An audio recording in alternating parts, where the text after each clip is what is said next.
Hi, everyone. Welcome to the K-3 Reading Parent Information Night. My name is Jana Turner. I'm the reading specialist at Sopri Elementary School, and I am taking the place of Dr. Spooner, who usually gives this presentation. And she has a family emergency out of state, so she asked if I would take her place, and I said, of course. And of course, I will not be able to do her justice with this information night, but I will do my very best. Some of the people that are here tonight are Cheryl Anthony, who is our dyslexia. Well, let me go through the agenda first. So our agenda is Move On with Reading, and we'll be talking about foundational reading skills, K-3, supporting students at home, and the SUSD Family Reading Connection Group, and then we'll have questions and answers at the end. Mr. Bonner is not here, I do not believe. He is our Assistant Superintendent. Jess Bonnier is the Director of Student Services. And we do have one reading specialist, Kim Snyder from Copperview.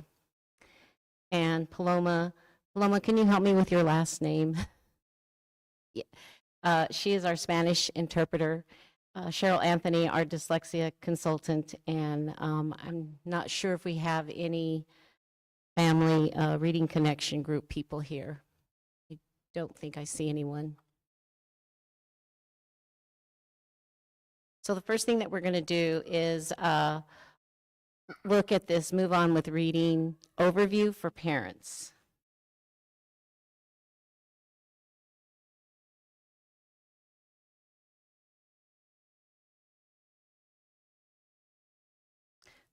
I don't think there's any sound.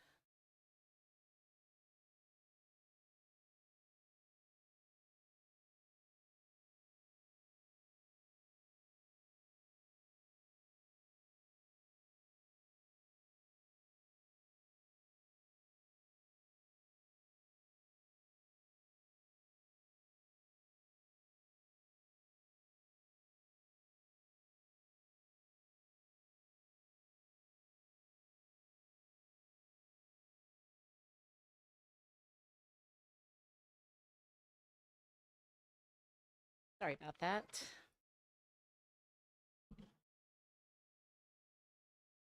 Let's try this again.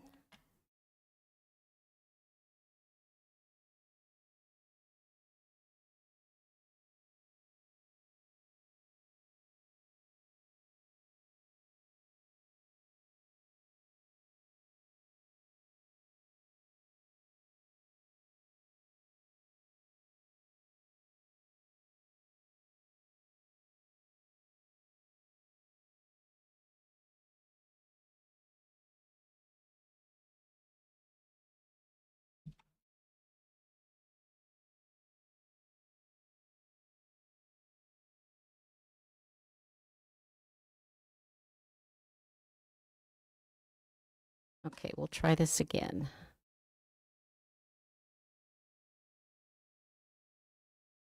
Learning to read is the start of a lifelong adventure that will take children to many places near and far. The ability to read is the foundation for all learning. When students leave third grade with strong reading skills, they are better positioned for success in the classroom and in life. That's why Arizona established Move On When Reading, which helps parents and educators develop strong readers. Schools identify students who may struggle with early reading skills. Parents of students who are not reading on grade level are notified and given strategies and tools to support reading at home. Teachers receive training to ensure they have the knowledge and skills to teach all kids to read. Students are provided with targeted supports to meet their reading needs, starting in kindergarten. Their progress is monitored throughout the year to keep educators and parents up to date. At the end of third grade, students must demonstrate sufficient reading skills for promotion to fourth grade. Students who are retained receive an extra year of specialized support so they are ready to enter fourth grade as strong readers. Since the enactment of this policy, Arizona students have made steady progress, but there is still more work to do. Parents are key partners in supporting reading success. Here are 3 tips to make reading a fun part of your everyday activities. Read together for at least 20 minutes every day. Ask a teacher or librarian to help choose books that match your child's interests and reading level. Encourage your child to read during everyday activities, from street signs to recipes. Together, parents and teachers can help students meet important milestones so they can become strong readers who are prepared for the adventure ahead.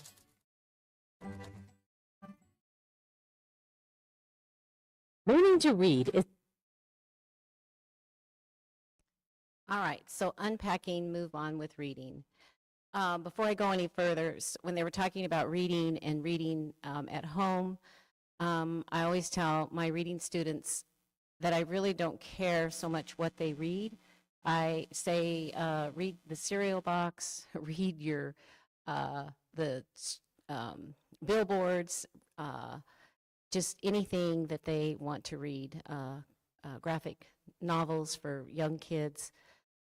There's so many things other than just sitting down and reading a book. I know kids have sports, and so it's sometimes hard to get that reading all in. So, and I would like to introduce Darlene Robinson, who is our new assistant superintendent, taking Brett Bonner's place soon. So she is also here. All right, back to unpacking, move on with reading. So schools identify K-3 students not making adequate progress in reading through screening. Parents are notified with a move on with reading letter number 2. Teachers receive training in evidence-based reading practices, and students are provided with targeted support. Students' progress is monitored regularly, and parents are key partners. Read to your child for 20 minutes per day. You reading to your child is really important. They don't always have to read a book. You can read to them as well. Ask your teacher or librarian for help in choosing books. Make reading part of everyday activities. Reading signs, food labels, just going to the grocery store and reading the different signs and the groceries that you're buying. Another thing that we want to talk about is definitions of terms used in the Move On with Reading parent letter. If any of you that are here receive that letter, sometimes there's a lot of education terms that take a while to understand, so we'll go through some of that. So benchmark means a measurement of a student's progress. A student at benchmark is performing at grade level. Below benchmark means below their grade level. Significantly at risk is a student that is far below benchmark. Diagnostic assessment is the assessment used to pinpoint specific areas of weakness and provides more in-depth information to clarify students' skills and instructional needs. Diagnostic testing for dyslexia is not done in schools. Tiered instruction. There's Tier 1, and that's the core instruction for all the students. Tier 2 is targeted to small groups, just based on students' instructional needs for those not meeting benchmark. And then there's Tier 3, and that's targeted instruction in very small groups based on the students' instructions needs for those falling far below grade level and are significantly at risk. That's where the reading labs come into play. We do Tier 3 instruction.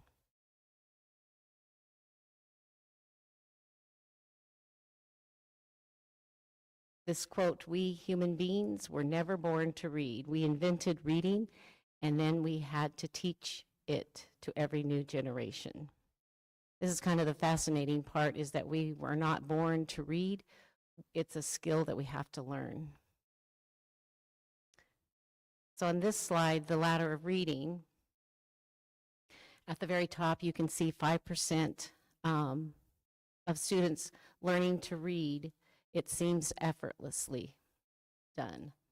35% of students learning to read, it's relatively easy with broad instruction. And then 40 to 50% of students learning to read proficiently. This requires code-based, explicit, systematic, and sequential instruction. And then at the bottom where it says 10 to 15%, and a lot of that is dyslexia students. Learning to read requires a code-based, explicit, systematic, sequential, diagnostic instruction with lots and lots and lots of repetition.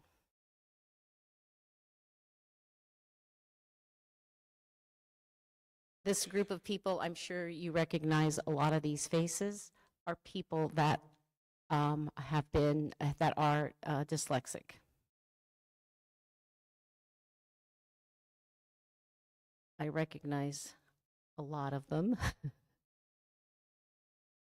So it's kind of amazing that so many famous people are dyslexic.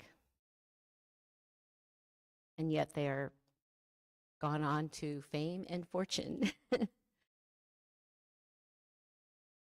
So foundational reading skills. So many words and so many things involved with foundational reading skills. You can just see with all these words, this all has to do with just the foundation of reading. So the terminology of foundational reading skills, this is what we call the big five. So it's phonological and phonemic awareness, and we'll go through these separately as well. Basic reading and spelling skills, which is phonics, reading fluency, vocabulary, and comprehension.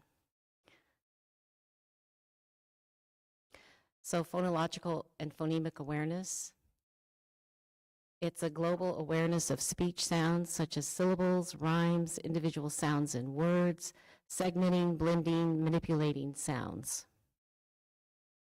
For example, the word cat has 3 sounds. K, at. Good job, girls. K, at. Cat. So we're blending those sounds together to make the word cat. And then we go on to where cat rhymes with bat. K, at, b, at. Onset rhymes. Catnap is made up of 2 syllables, cat and nap. And then the first sound in cat is k, the initial sound fluency. And then you turn cat into cot just by changing the vowel sound. And that's called manipulation.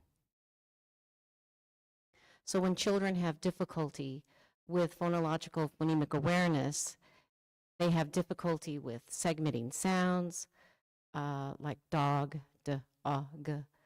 They have difficulty identifying the first and middle final sounds. The first sound in dog is d. And substituting, they also have problems substituting or deleting the first, middle, or last sounds. Change the in dog to I.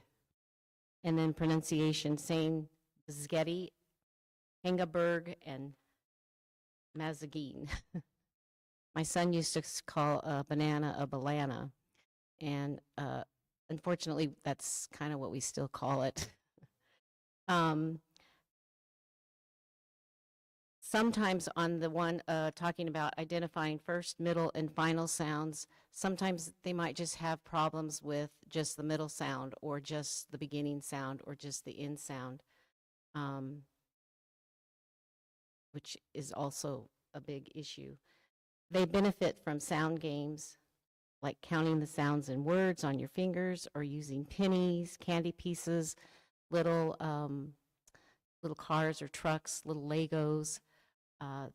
Talk like a robot, breaking the word into sounds and say it like a robot, which is kind of fun to talk like a robot. And then playing I spy with my little eye, something beginning with D, something ending with T. And those are fun games. All right. We're going to watch this little video, and here's where this boy is using, they're using little cars. So let's watch this.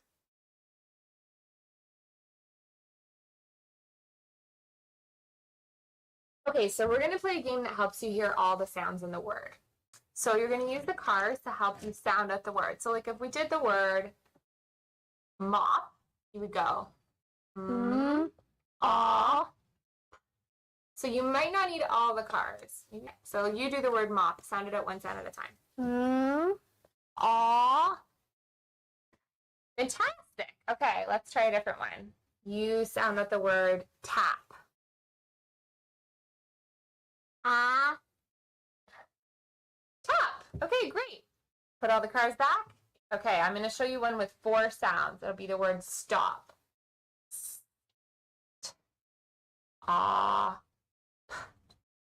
Okay, I want you to sound out the word stop. Ah. Fantastic. Okay, I'll give you a hard word with 4 sounds. Ready? It's going to be the word past.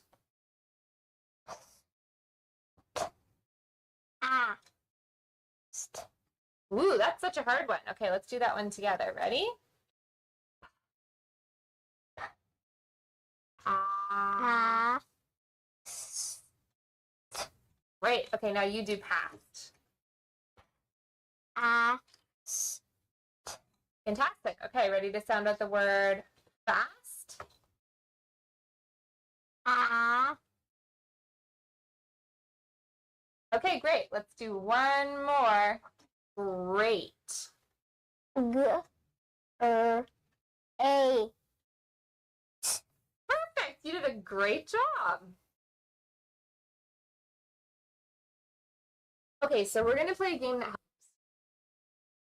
So when using cars or pennies or blocks, it's a good idea to, if you're doing this with your own child, to let them play with those things for a little while, because otherwise you will lose their, they'll just want to play with the cars or the blocks. So it's always good to have them play with them for a minute or two and then do some practicing.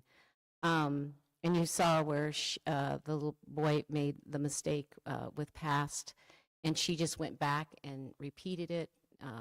So repetition is a real huge thing, and not to be discouraged with, because even in our own reading labs at our schools, just repeating, and they'll get it.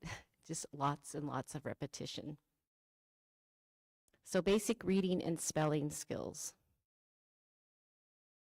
This is letter recognition, recognizing letters of the alphabet.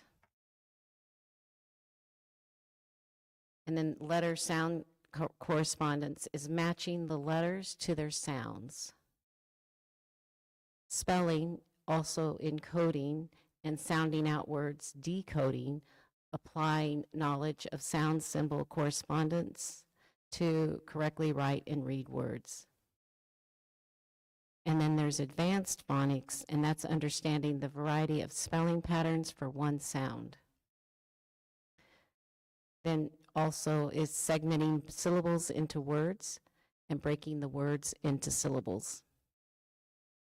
And then there's the meaningful parts of words, understanding how prefixes and suffixes change words. And you don't realize until seeing something like this how much is really involved just in the foundation and basic reading and spelling skills. It's amazing that any of us can read at all. When children have difficulty with basic reading skills and spelling skills, these are the things that they have difficulty with: sound, symbol, correspondence, the S, nonsense word fluency, the ability to decode phonetic words that have no meaning in themselves. For example, Vogue This is a phonetic reinforcement for students who have memorized a large number of words.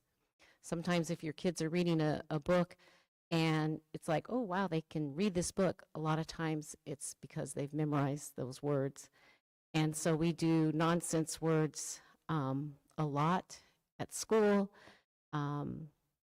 These are all going to be short vowel sounds: lod, sug, neb, stum, and chig. And it is, for some children, really, really hard, those nonsense words. But they benefit from practicing learned phonics skills for mastery of sound symbol correspondence. They benefit from practicing reading and writing words whose sound letters have been learned, and practicing reading nonsense words for phonetic reinforcement.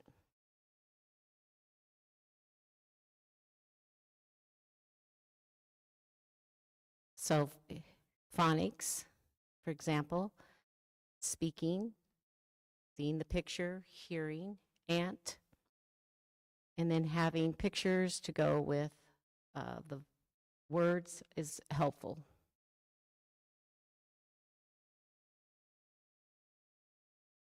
And then we have our vowel sounds, as well as like for the AU, hall, and then we have the AW, saw. Those are the same sound, but they're spelled differently. And if you notice the hall and the saw, the AW will usually come at the end of a word, whereas the AU comes at either the beginning or in the middle. Although the AW does sometimes, like awful, come at the beginning. Then you can see all the different, the ER, the IR, the OR, UR. So the ER and the IR have the sound, the OR is OR, the UR usually has and the AR is R. So there's all these vowel sounds, there's combinations, there's vowel teams, and they follow certain rules, but not always. And then we have the words on the right side, for example, ship, wash, the TH at the end and at the beginning, the WH, and CH and PH. And those are digraphs. Now we come to reading fluency, another one of the big five. And this is the ability to read a text accurately, quickly, and with appropriate expression. This is being able to recognize letters, having speed and accuracy in sound symbol correspondence, and being able to break the words into chunks or syllables and recognize prefixes and suffixes. Reading the words correctly, and then reading phrases or passages with appropriate expression. This is where reading like a robot is not what we want.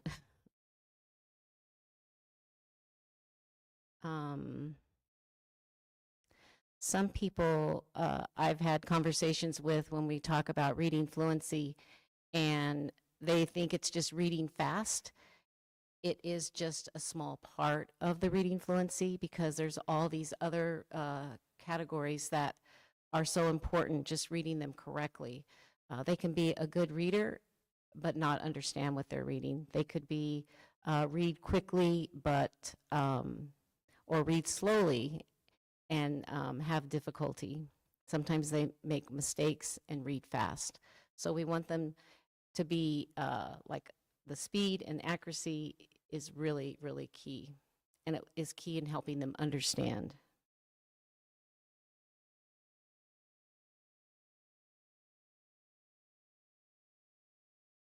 There we go. So when children have difficulty with fluency, they have difficulty with rapid naming, the ability to quickly name familiar objects or symbols.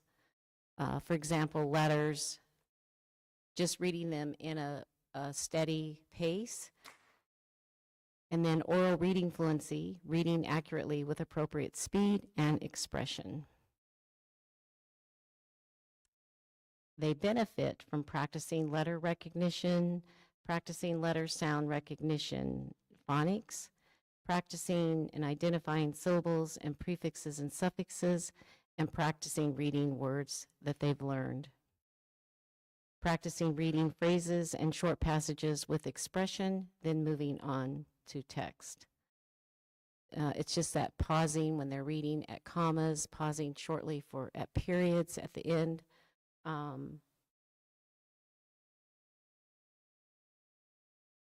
was going to say something, I forgot what I was going to say. Maybe it'll come back to me. So syllables. Every syllable must have a vowel. And you can determine how many syllables a word has based on how many vowels are in that word. For example, snap. How many vowels do we see? We see 1. And then we can clap for snap and go snap. And we just see the 1 vowel. A syllable may have 2 vowels if those vowels are a pair or and one is silent, like the EA, the AI, the OA, and then the A with the line underneath it, and the E, that's the A with a consonant and a silent E, and that makes it a long vowel. So for example, for basket, we can clap for basket, basket. Oh, thank you for doing that. I was hoping you guys would. Let's try another one, spider. Do you want to clap for spider? Spider. So we have 2 vowels and 2 syllables. And then ladybug, ladybug. So you can see where they even cut the ladybug into 3 pieces. 3 syllables. I think I will admit something that I did not realize till I've been teaching for probably maybe 4 years before I actually learned that every syllable does have a vowel. So we don't always learn these things in college. We learn them as by doing and getting more education, reading more and more things. I hate to admit that, but it's true. All right, so then let's get to affixes. That's a group of letters attached before and after the root word. So if you look at this particular word, the root word is accept. The prefix is un, and that's a group of letters placed before the root word. And then a bowl, which is the suffix, and that's a group of letters placed after the root word. So then we get a whole different word, unacceptable.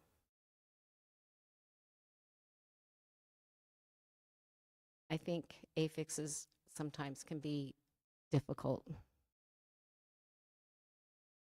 Here's another. The root word is joy. The prefix, there's several of them. We can have in or over. Joy means a happy feeling.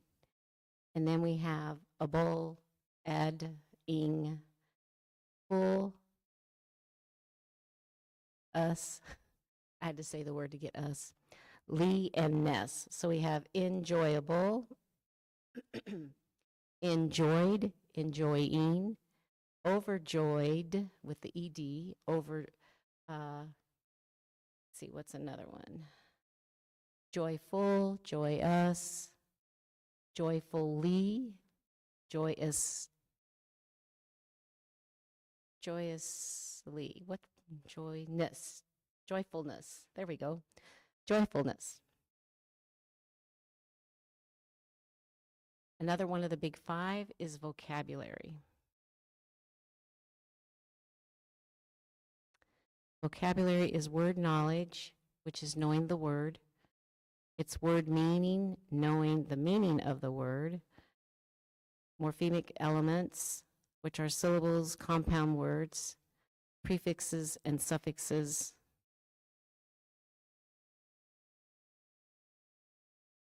So when children have difficulty with vocabulary, they have difficulty with understanding word meanings, identifying syllables, compound words, prefixes, and suffixes. And they can benefit from matching pictures to words. For example, on the slide with cat and then a picture of a cat, acting out the words, playing guess my word, practicing identifying different parts of a word, syllables, breaking the words into the parts, compound words like basketball, prefixes, unafraid, dislike, suffixes, cooked, and higher. Then another is reading comprehension. I think reading comprehension is probably one of the toughest. If a child has difficulty, comprehension is difficult. It's understanding what was read. So retelling, being able to recall what the story was about, what they've read, the sequence of events, identifying characters, main events, and details, and maze, being able to choose the correct word out of 3, and they fill in a blank in a passage. That is a really tough skill for some kids, to figure out which word is going to make the most sense.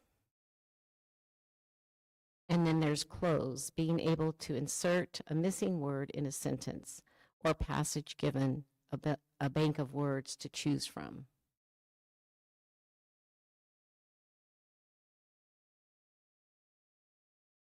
So when children have difficulty with comprehension, they have difficulty understanding what they have read. They have difficulty with background knowledge. And they also have difficulty being able to recall and or retell what they have read. So when you're reading a story to your child or they're reading to you, if they have trouble with comprehension, sometimes it's best just to read a first page and then ask, who are the characters? Who's the story about? Just kind of some simple questions to ask them what the story is about. And sometimes just talking about, let's say you're reading a book about spiders, let's talk about spiders. What do you know about spiders? Just getting that background knowledge. And those things kind of help. So they do benefit from building background knowledge, matching sentences to pictures that represent sentences, putting sequences of events in order, either with sentences or pictures. I'm sure you've seen your children come home with papers that have putting words or sentences into a certain sequence of what the picture looks like. And then also comparing events and characters of 2 different stories. And then discussing the most important facts from an informational text. Sometimes when children are reading for information, it's something that they may have to read more than once. I know if I'm reading something that's unfamiliar to me, I will have to go back and maybe read it 2 or 3 times because it's stuff that's unfamiliar to me. So kids also have to sometimes read, and reading out loud, if they can hear it, sometimes that is helpful.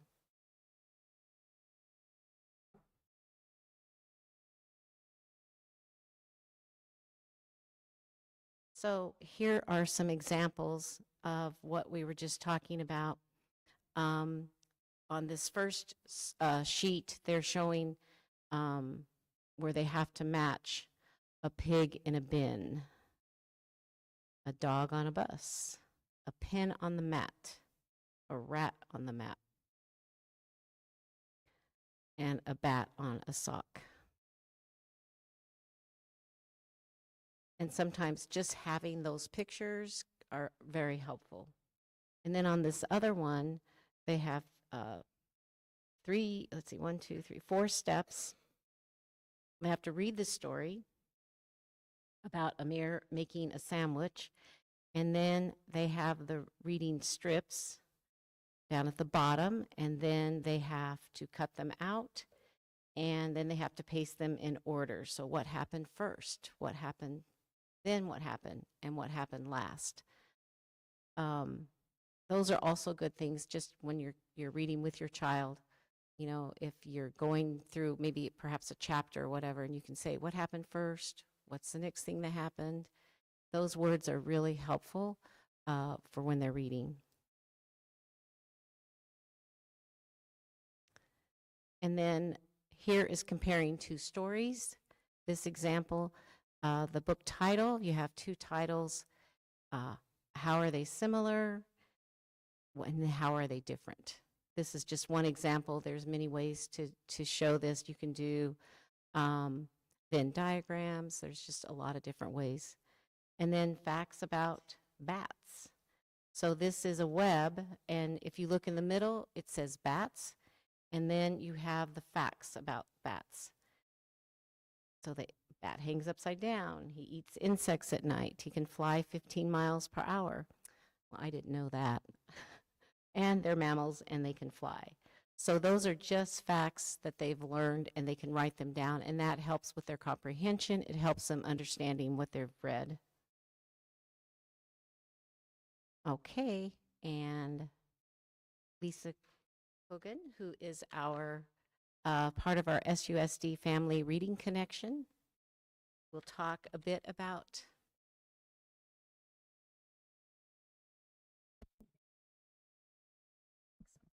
Maybe not, because I have to talk to them. All right. Well, good evening. I'm Lisa Kogan, and I'm a parent here. I've got two children that attend two different schools in Sahuarita Unified School District. And I'm here because as a parent, I wanted to take an opportunity to talk to you about our group and how we support families that have children that are learning to read, or maybe your kids are struggling with reading. But who we are is a group of parents. We have district administrators, we have teachers, we also have amazing local expertise in dyslexia that's in our reading group.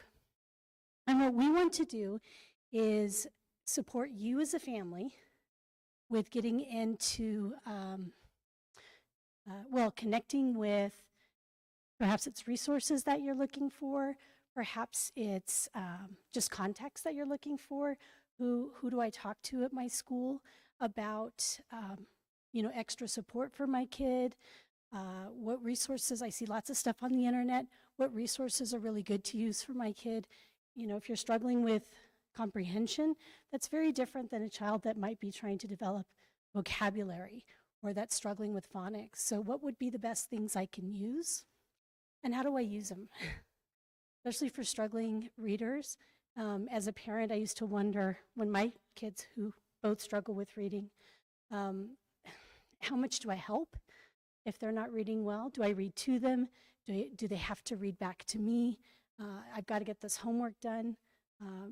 What would the best role for me be to support them so that they can improve with their reading? So our support looks a little bit different, just as all of our families that we network with are different. And we just hope that we have a chance to meet you, find out a little bit more about your story, what kind of support that you're looking for, and then put you into, contact with someone either on site, at the district, in our local community.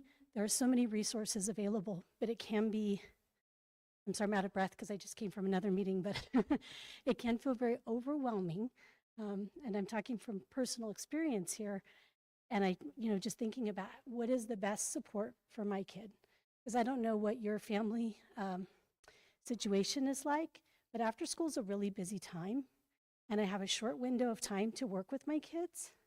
And I want to make sure that that time is well spent and that it, whatever work we do or the reading practice that we do is going to have the most benefit for them. So we'll stick around. I'm looking to see if there are other parents that are here in our group, but we'll be here after this presentation. And if you have any questions about any support that you're looking for or any other questions, we can be here to answer those questions for you. Thank you.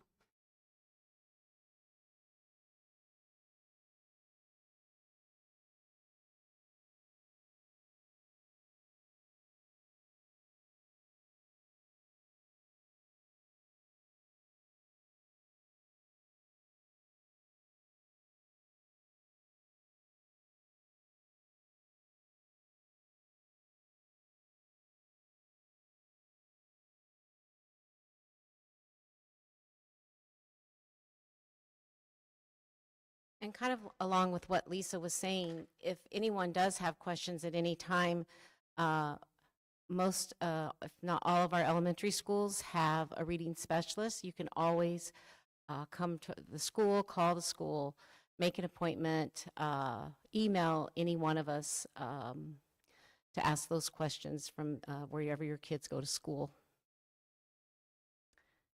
All right, this is our question and answer time. Anybody have any questions or any concerns, something that they would like to ask?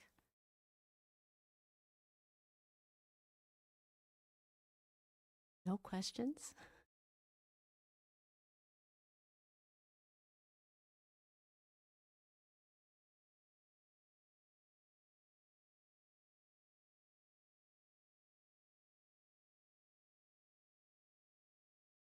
Mrs. Robinson, do you have anything you would like to say?